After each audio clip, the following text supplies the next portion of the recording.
সরকারকে পালাতে বলে। ২৪-এর গণ অভ্যুত্থানে ছাত্র জনতার উপর নির্বিচারে গুলি চালানোর মাস্টারমাইন্ড ওবায়দুল কাদের ঠিক কোথায় আছে তা নিয়ে যখন নতুন করে চলছে জল্পনা কল্পনা, ঠিক তখনই তার সিমের লোকেশন ও কললিস্ট ট্র্যাক করে পাওয়া গেছে বেশ কিছু চাঞ্চল্যকর তথ্য।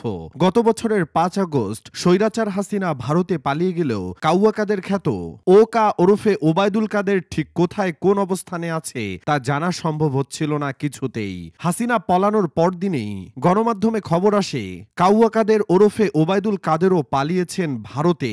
তবে সম্প্রতি প্রবাসী সাংবাদিক ইলিয়াস বোমা ফাটান কাদেরের অবস্থান নিয়ে। এই সাংবাদিক তার ভেরিফাইড ফেসবুক পোস্টে দাবি করেন তিনি দেশেই আছেন। এরপর সম্প্রতি সামাজিক যোগাযোগ মাধ্যমে ওবায়দুল কাদেরের ব্যবহৃত সিমের লোকেশন ও কললিস্ট ভাইরাল হয়েছে। সোশ্যাল মিডিয়ায় ছড়িয়ে পড়া ওই তালিকায় দেখা যায় সর্বশেষ ৫ আগস্ট ওবায়দুল কাদেরের ব্যক্তিগত ফোন নম্বরটি খোলা ছিল।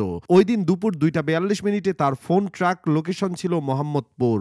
ওই তথ্য অনুযায়ী রাজধানীর মোহাম্মদপুরের স্যার সৈয়দ রোড ৪৭-এর ২/৬-এর সর্বশেষ অবস্থান পাওয়া যায় ওবায়দুল কাদের ওরফে কাউয়া কাদেরের। আর কললিস্ট অনুযায়ী কাদের মোবাইল ফোনে খুব কম কথা বলতেন। দলীয় কার্যালয়ে নিজের বাসা ছাড়া খুব বেশি স্থানে তার কল লোকেশন পাওয়া যায়নি, যদিও ওই কললিস্টের সত্যতা নিশ্চিত করা যায়নি এখনো। স্বৈরাচার হাসিনা পালানোর পর বিভিন্ন সময় ওবায়দুল কাদের লুকিয়ে আছেন ভেবে কোথাও কোথাও আইনশৃঙ্খলা বাহিনী অভিযানও চালিয়েছে। এরপরও কোথাও মেলেনি স্বৈরাচারের মূল দোসর এই কাউয়া কাদেরের খোঁজ। গুঞ্জন আছে দেশ ছেড়ে পালিয়েছেন কাদের, তিনিও ভারতে আছেন ফ্যাসিস্ট হাসিনার মতোই। যদিও হাসিনা যেভাবে প্রকাশ্যে আসছেন সেভাবে একবারও প্রকাশ্যে আসতে দেখা যায়নি গণহত্যা চালানো এই মাস্টারমাইন্ড কাউয়াকে।